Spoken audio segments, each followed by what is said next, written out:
Good morning and a very happy Wednesday to you. You know, we've had a lot of active weather earlier in the week.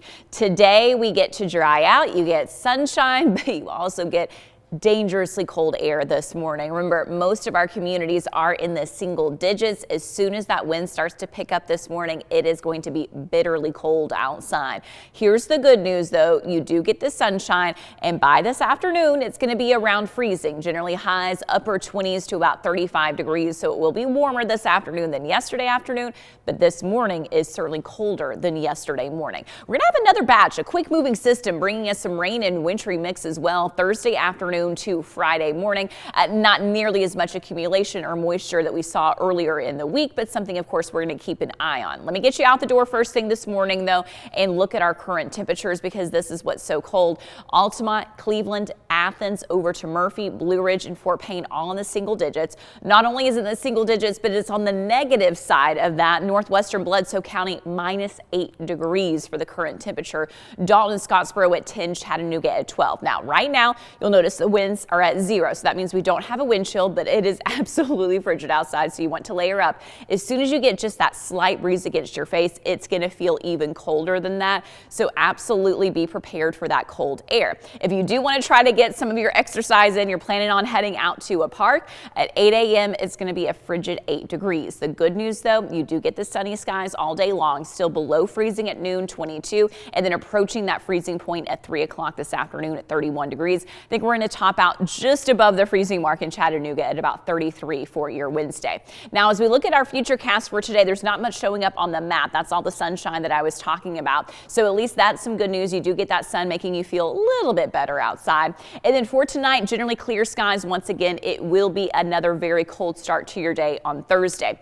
Going through Thursday, a couple of things that I want to point out to you. So first up, you're going to get lots of sunshine Thursday morning, but clouds will be on the increase. So notice by about 1:30 in the afternoon, we're seeing more clouds moving into our area from the west, but also highlight all of these red lines. Wind will be picking up from the south. So it's not like it's going to be a warm day tomorrow, but compared to what we've had, high temperatures, low 40s tomorrow. So at least that's some good news. And then here comes that second wave. This is that quicker moving system, lighter moisture content with this for your Thursday afternoon through Thursday night. But you can see that green on the map. This is going to be indicating some of those light rain showers, but there's also a little bit of pink. That's going to be your wintry mix in this situation, most likely in the form of some freezing rain. I would also say that's going to be possible up along the Cumberland Plateau as well, heading into your Thursday night, and that will continue into early on Friday morning.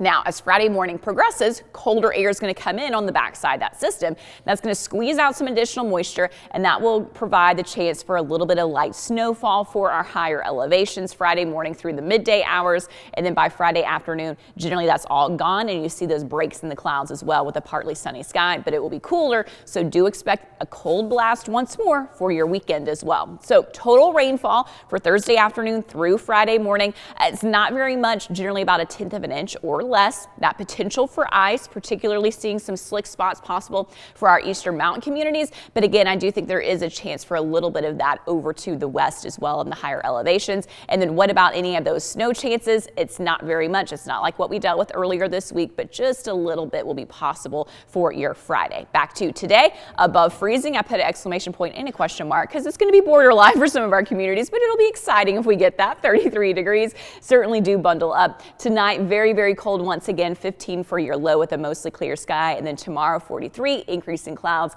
and that PM wintry mix for the higher elevations, but just rain showers for those valley spots as your high tomorrow will be 43, 36 for your Friday. Heads up, Saturday and Sunday, yeah, it'll be sunny, but it's going to be very cold this weekend, 12 degrees and 13 degrees. Your high on Saturday, only 24. Let me ask real quick. Yes. After Tuesday next week, I know that's past 7 days, is there something else on the horizon that Cedric was maybe looking at yesterday? About being a little bit colder again? No? You know, like snow. It's January. I don't like talking about stuff over. I mean, I'm not going to allude to big time snow over 7 days. I'll ask you again in maybe 4 days. Okay. And we can talk more about it. All right. Thanks, Alison.